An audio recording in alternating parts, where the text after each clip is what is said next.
Կան աղջիկներ, որ գալիս են կոնկրետ նպատակով, այրել որովայնի ճարպը, ունենալ գեղեցիկ պրես եւ չեն կարողանում հասնել արդյունքի, ինչ սխալներ են թույլ տալիս այս ճանապարհին։ Այո, ճիշտ եք նշում, մարզասրահ եկող գրեթե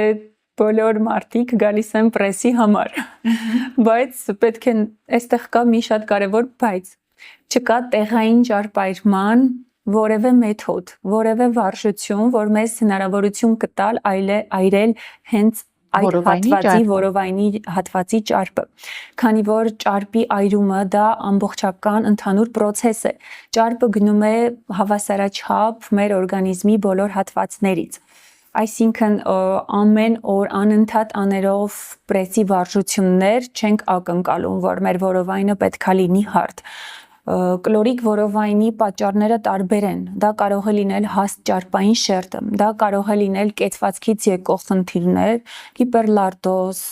կամ ողնաշարի այլ խնդիրների պատճառ, հետևաբար ուժային մարզումները տալիս են մեզ հնարավորություն այրել ճարպը հավասարաչափ օրգանիզմի բոլոր հատվածներից, ուղղելով մեր կեցվածքը, մեր գոտկատեղի մկանները, մեջքի մկանները, որովայնի մկանները ձգելով մենք նոր կարողանում ենք ունենալ լավ արդյունք, այսինքն միայն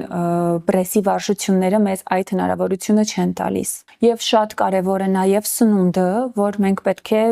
հետևենք բոլոր ցուցումներին,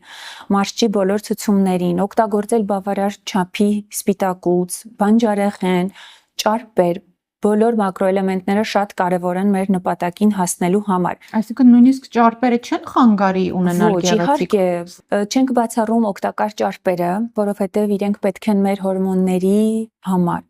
Շատ կարևոր են իրենք մեր հորմոնների արտադրման համար։ Բացառում ենք, պետք է բացառենք տրանս ճարպերը։